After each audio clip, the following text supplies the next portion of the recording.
Until now, baby. Right, so this bit is going to be pretty much unscripted, as I genuinely never expected that I would ever be able to get this document. Massive thanks to Lorenzo Poli, a Italian delegate, for managing to find this, and especially thanks to the WCA itself for allowing me to show this. So what is this? As you can see, the official report on WCA competition blind solving of Maciej Kuti. This is a document that until now has never been seen by anyone outside of the people who are actually privy to the Maciej Kuti case.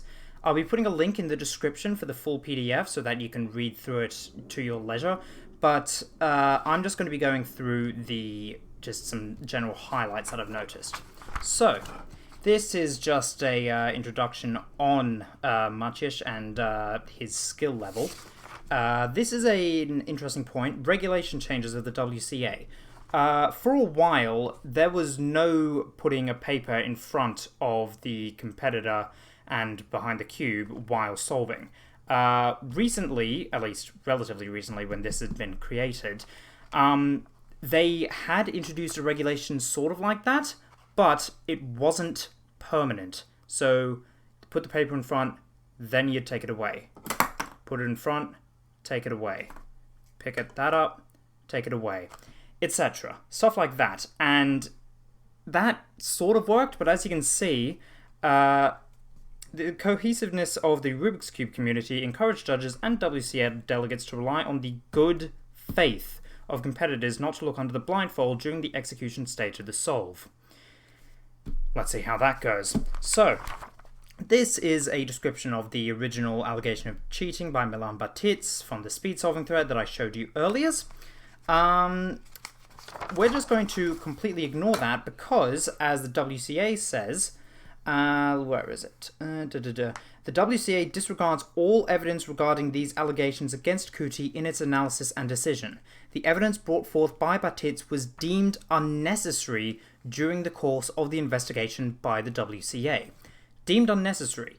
The entire original speed solving post that kicked it all off, we don't need it. So in case you think that that's sort of like dodgy evidence, which makes sense, rest assured that the WCA never took that into account.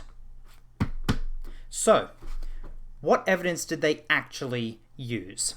Well, it pretty much all comes down to Solve 2 from the Czech Open 2007. That was a 55.04 solve, which may have been a world record at the time. I'm not entirely sure. It was certainly close to the world record anyway. Unfortunately, the video for it is just gone, tragically. I haven't been able to find it at all.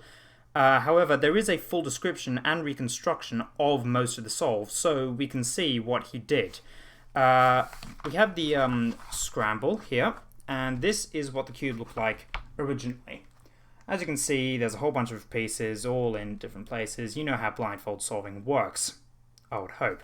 So, as you can see here, back in 2007-2008, the most popular method was a thing called 3OP, which is basically solve the orientation of the corners, solve the orientation of the edges, solve the permutation of the corners, and then solve the permutation of the edges, or in some other manner that would also work. It's, difficult to say.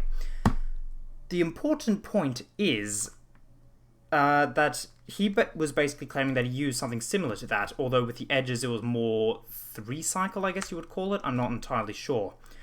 Now, the point is, with the orientation stage, you wouldn't move the other pieces. That's how blind solving works.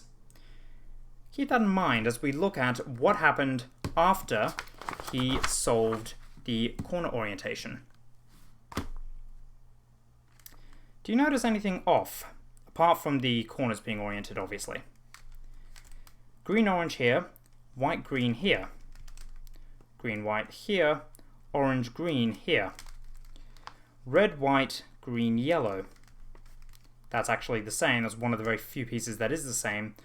Blue-red, yellow-red. There are just so many pieces that are in completely the wrong order, and as the WCA actually mentions, virtually all pieces have been permuted after the corner orientation. Such a mental adjustment is not known to be possible at this time, or even now, especially with only 16 seconds of memorization. Furthermore, such shifting of the edge states during corner orientation is incompatible with the method described by Kuti about his blindfold solving technique during the World Championships 2007. This does not make sense. How could he have done something like this without peeking under the blindfold? It's very confusing, isn't it? Hold your horses, it gets even weirder. This is what the cube looks like after permuting the corners. Once again, yellow-orange, yellow-red. Orange-blue, blue-red. Blue-red, orange-blue, green-white, orange-green, orange-green, red-green. You get the general picture. Almost none of the edges are now in the original place that they were at the beginning. In fact, I don't actually know if there are any, if I'm completely honest. I don't think any of them have not been... Okay, the green-orange one is the only piece that hasn't been moved. Doesn't really make sense. After that, he just goes on to solve the edges with 3-style or free cycle or whatever the hell it's called. But the point is, the corner memo and stuff, that just... it doesn't make any sense. Then there's some more analysis on the 5-blind solve and on a 5-blind solve and a multi-blind solve, and the same thing sort of happens. And also, 2 reconstructions were shown to Kuti, and he said they were probably correct and that the method shown is the one used by him. So he agreed that this is what he did. So what? It's a bit crazy. But that's not the craziest thing. The definitive proof that Kuti cheated during World Championships 2007 comes from the second cube of the 15 cubes that Kuti solved in the multiple blindfolded event. I'll put that on screen now. So, as you can see here, what he's doing is he messes up several pieces by mistake, wrong inverse of setup moves. This is something pretty easy for any master blindfold solver to fix, once you realize it, of course. Just undo the wrong setup moves and continue going. He didn't do that. What he did is that, what it seems like he did, is that he was looking around the cube, noticing that he made a mistake, and then solved the corners again, and the edges were just completely messed up. And then he solved the cube anyway. No, that just doesn't make any sense. And as the WCA says, this is proof beyond any doubt that Kuti cheated during World Championship 2007. There's more analysis on the blindfold success rate. I'm not going to go into that because honestly I don't think that's particularly strong. The current world record for the longest success streak in blind is about 72, I think, by Tim Habermas. And that's after this whole thing happened and new regulations were brought in. So 31, that's honestly, I mean, it's hard to say. Analysis of unsuccessful blindfold solves, behavior after allegations of cheating, blah blah blah. The point is, the WCA concludes that the analysis proves beyond any doubt that Kuti performed several blindfolded solves with visual aid by looking beneath the blindfold. Now, this is the bit that really interested me. This is something that had been rumoured for quite a long time, but never confirmed, but I can finally confirm this. The WCA offered Kuti the opportunity to show his system and his accuracy during the Benelux Open 2008 on February the 16th to the 17th in the Netherlands. In order to provide evidence in support of his claim, Kuti would have been required to solve Rubik's Cubes blindfolded with approximately 15 seconds of memorization while performing OLL algorithms from the CFOP method to orient the corners of the cube, what he had apparently done with these. He would then need to complete the cube without any major pauses. It should be noted that future accomplishment does not affect past results. Here's the interesting part. Kuti had already planned the trip, made a hostel reservation, and bought the aeroplane ticket to travel to the Benelux Open 2008. The day before departure, Kuti suddenly decided to cancel his trip the day before his flight, citing emotional reasons. In a chat room with WCA board members Roux, Van Broekum and Mao, Kuti asked for the opportunity to prove his innocence at the Benelux Open. It was under the impression of the WCA that Kuti had planned to attend the Benelux Open. Upon being informed that he would be subject to testing prior to the competition, Kuti abruptly reversed his decision to attend. What are you doing, Kuti?